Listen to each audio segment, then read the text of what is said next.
Isang mapagpalang hapon sa ating lahat mga ka-backyard. And andito tayo ngayon sa ating manukan at alas 3 na po ng hapon, no? Maya-maya ay magpapakain na din tayo ng ating mga alaga. So ito, gagawa ko maya-maya ng incubator natin mga ka-backyard dahil marami na tayong itlog ng ating mga alaga. Ngayong araw nga din po pala mga ka-backyard ay dumating po ang in-order ko na 100 pieces ng Rhode Island Red fertile eggs, no? So bali itong inahin nga po pala natin dito mga ka-backyard ay hahayaan ko na siya na mamisa ng kanyang mga itlog, no? At dyan na yan. At nga pala nilagyan ko ng suporta ito dahil baka malaglag po yung pugad ng ating inahin.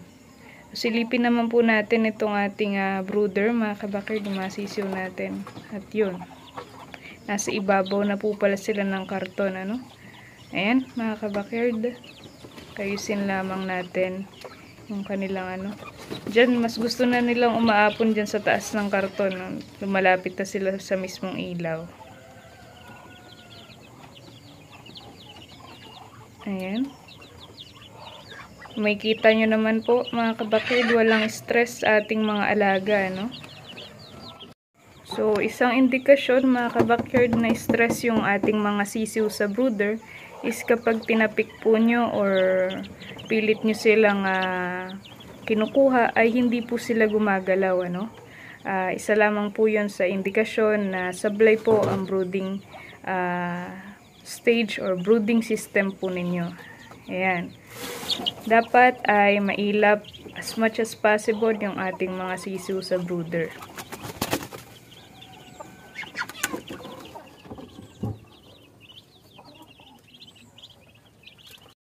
So, bibigyan ko po kayo mga ka-backyard ng kaunting tip.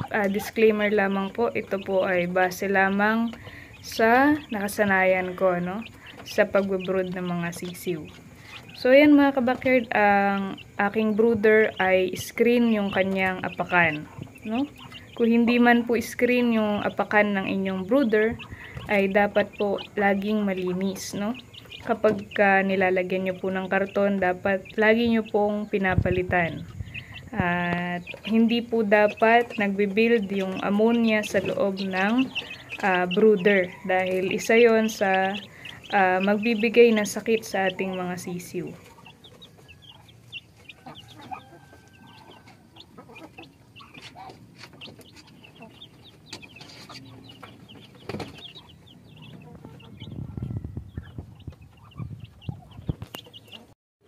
So, itong design ng ating brooder mga ka-backyard na papakita ko po sa inyo. Ayan, made of plywood po ang ating kulungan ng sisiw, no? Para hindi po pumasok yung hangin sa ng direkta sa kulungan nila. So, yung taas po ng ating kulungan mula sa lupa ay 2 feet, no, mga ka-backyard, yung taas niya mula sa lupa. Ayan, para hindi din po makapasok ng direkta yung hangin sa ilalim dahil sa sobrang baba. So, yan, kung mapapansin nyo mga ka-backyard, no, screen yung ating ilalim ng sisiw natin, no, yung tapakan nila. Yan. Tapos dito ay yung mismong pintuan niya is plywood, no? Papakita ko sa inyo dito sa likod. Ayan, sa gilid plywood, sa likuran is plywood din po.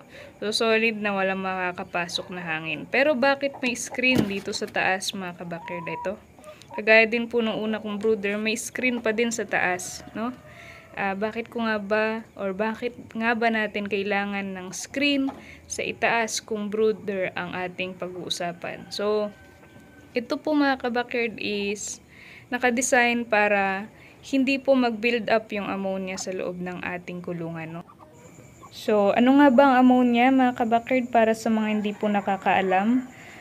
Galing po yun sa manure na kapag nabasa, no, doon po nagka-create ng ammonia or pag na-expose sa high temperature gaya ng brooder na mainit, no, ay nagbe-build up ng ammonia. Kaya tayo naglalagay ng screen sa taas para po ma-prevent yung build up ng ammonia sa loob ng ating brooder. May singawan kumbaga, no? Hindi po ibig sabihin na brooder is dapat kulob na kulob. Dapat po meron din tayong singawan dun sa ating brooder. So yan, no? Base lamang po ito sa experience ko at sa pag-observe ko sa ating mga alaga. Simula pa noon, no? Una pa lang ako na nag-try na mag-chicken farming. So yan. Dito tayo sa baba, no? Ayan, kung mapapansin nyo mga kabakerd, medyo maliwalas na dito sa atin. At ayan, siguro kung maalis po itong kawayan na to ay maganda din kasi maliwanag na, no?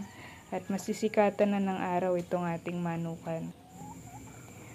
Kaso napakalaking puno ng kawayan yan, kaya kung sakali man na ipapaalis natin ay mahihirapan din po yung magpuputol, ano?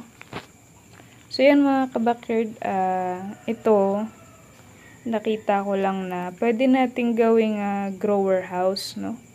So lalagyan ko lamang ng beddings, ayan, na siguro yung ipa ng palay, at kagaya nga po ng sinabi ko, yung mga bibilhin ko niyan na mga papapisa natin ay dyan natin ilalagay, ano? Ayan. Malaki-laki din po ito. Ayan mga kabakerd, yung as you can see, ayan, madami-dami pang kailangan trabahuin dito sa manukan natin bago umayos. Ayan, kailangan talaga natin ng manpower, no? Hindi natin kaya na tayo lang ang gagalaw dito. Ayan, malaki-laki din po kasi itong ating backyard, no? So, ngayong maulan mga kabakerd, napakaganda magtanim ng Madre de Agua, no? Kamusta na kaya yung pinadala ko kay Sir Arnel na mga Madre de Agua natin? Ayan, kagaya nito. Ayan. Tinanim lang to, no? Na tinusok lang dyan. Ayan, nabuhay na dahil sa kakaulan.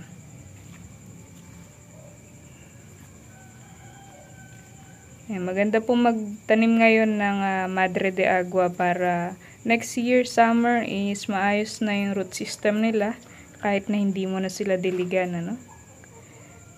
Ayan. Tapos itong ating mga alaga, mga kabakerd, hagisan lamang natin sila ng patuka. Ayan. Pinapatuka natin is crack corn at Integra 4000, no? Ayan. Kailangan nila yung crack corn mga kabakerd, lalo-lalo na sa mga layer natin. So, ayan. Kumain na itong mga to kanina, mga kabakerd. Papakita ko lamang sila sa inyo ngayon. Ayan. Crack corn mga kabakerd ay malaking tulong yan para makapag-produce ng itlog ang ating mga layer. No? So, yung native natin, native yan pero siguro nasa 2.5 ang kilo niyan. Napakataba po.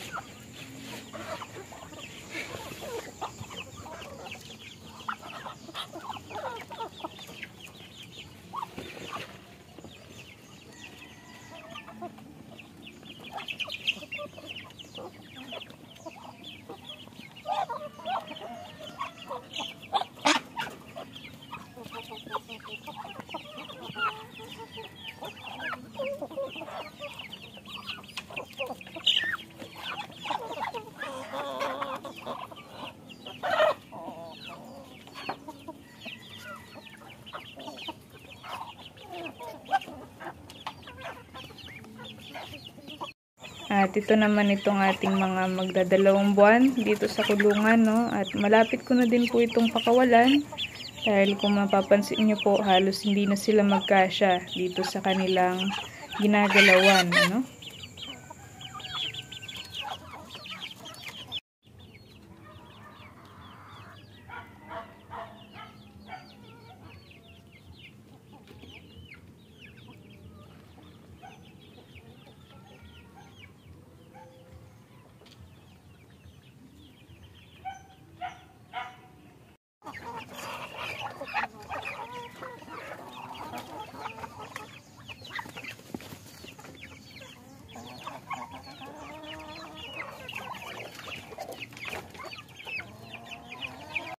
So, ayan mga kabakerd, ito ngayon ay ito yung itlog ng Rhode Island Red natin, no?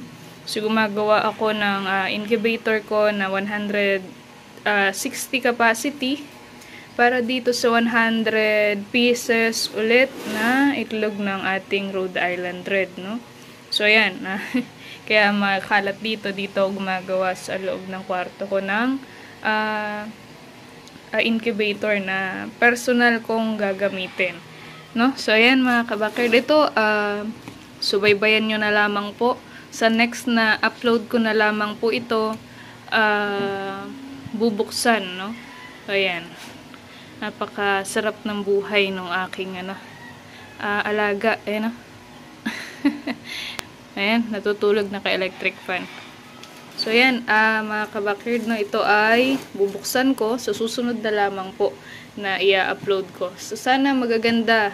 Kagaya nga po ng sabi ni Sir na kinukuhanan ko nito, nagtaas siya ng presyo dahil malalaki na daw yung itlog ng kanyang Rhode Island Red. So, yan, bubuksan ko to sa susunod na video ko. So, gumagawa ako nito ngayon, incubator na gagamitin ko para dyan, no? So, kasi ang dami na din pong mga itlog ng Brahma natin kasi yung may umorder nga po sa akin na si Sir Arnel, yun, magsasalang pa lamang ako ngayon ng mga order niya dahil nga tumigil sa pangingitlog yung aking mga breeders dahil nga po naglugon sila, no? So, yan mga kabakerd, kaya gumagawa ako ngayon ng incubator ko na 160 capacity para dito sa in-order ko na itlog. So, yan lamang po sa ngayon mga kabakerd at di ko muna may papakita sa inyo itong mga ginagawa ko. Happy farming and happy breeding po sa ating lahat.